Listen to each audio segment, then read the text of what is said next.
আমিও বানিয়ে ফেললাম এই ভাইরাল রেসিপি সাবুদানার ডায়মন্ড রসমালাই। গ্লাসের মতো চকচকে রসমালাই, এই নিয়ে কিছু বাস্তব অভিজ্ঞতা শেয়ার করব। তো যারা এখনও এই রেসিপিটা করেননি, আমার ভিডিও দেখার পর সিদ্ধান্ত নেবেন আসলে আপনারা এই রেসিপিটা করবেন কিনা। আমার কাছে মনে হতো সাবুদানার রসমালাই খেতে কেমন লাগবে, যদিও সাবুদানার ফালুদা বা অন্যান্য রেসিপি খেয়ে থাকি ভালো লাগে, বাট এটার উপরে কেমন একটা আস্থা পাচ্ছিলাম না। যেহেতু একটা ভাইরাল রেসিপি, তো একবার ট্রাই করার ইচ্ছা ছিল, সো ট্রাই করলাম আর কিছু অভিজ্ঞতা নিলাম। তো প্রথমে আমি রেসিপিটা শেয়ার করছি, এজন্য আমি কিছু সাবুদানা খুব ভালোভাবে ধুয়ে পরিষ্কার করে নিয়েছি। অবশ্যই এই কাজটি করতে হবে, সাবুদানাটা খুব ভালোভাবে পরিষ্কার করে নিতে হবে।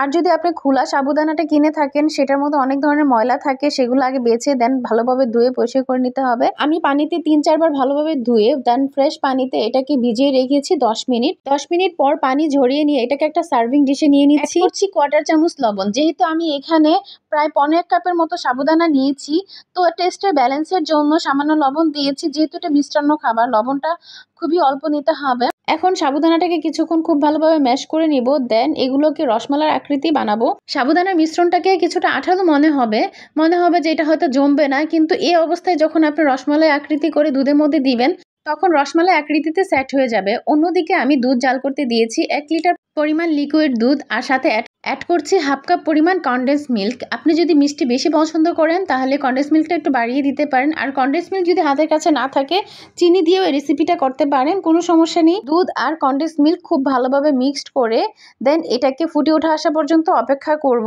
দুধে বলক আসার পর ঠিক 1 থেকে 2 মিনিট পরে আমি রসমালাইগুলো এক এক করে বানিয়ে দুধের মধ্যে ছেড়ে দিব। তো আমি সাবুদানা থেকে ছোট ছোট লিচি নিয়ে রসমালাই শেপ দেওয়ার চেষ্টা করছি। যেহেতু এটা খুব আঠালো, এটা শেপটা খুব একটা স্মুথ হবে না, তবে টেনশন করার কিছু নেই। যখন গরম দুধের মধ্যে আপনি দিয়ে দিবেন তখন এটা সেট হয়ে যাবে। যখন সাবুদানা রসমালাইটা সিদ্ধ হয়ে যাবে, দ্যাট মিনস রান্না হয়ে যাবে, তখন কিন্তু এটা প্রায় ডাবল বড় হয়ে যাবে। এই কথাটা মাথায় রেখে আপনি শেপটা দিবেন, তবে আপনি আপনার পছন্দ মতো শেপ দিতে পারেন।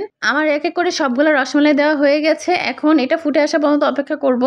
মিডিয়াম আঁচে এটাকে সময় নিয়ে একটু রান্না করে নিতে হবে যতক্ষণ না সাবুদানাগুলা সিদ্ধ হয়ে যায়। দ্যাট মিনস যখন দেখবেন রসমালাইগুলা ডায়মন্ড কালার বা গ্লাস চকচকে গ্লাস ক্লিন কালার হয়ে যাচ্ছে, ঠিক ততক্ষণ পর্যন্ত আপনাকে এটা জাল করে নিতে হবে। এই তো আমার সবগুলো রসমালাই হয়ে এসেছে, একদম গ্লাসের মতো চকচক করছে, যেটাকে সবাই নাম দিয়েছেন ভাইরাল ডায়মন্ড রসমালাই।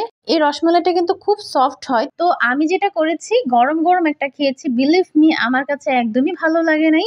দেন এটাকে ঠান্ডা করে যখন আমি ফ্রিজে রেখেছি, 1.5 থেকে 2 ঘন্টা পর যখন আমি এটাকে কিছু বাদাম দিয়ে সার্ভ করেছি, বিলিভ মি এই রসমালাইটা এতটা ভালো লেগেছে।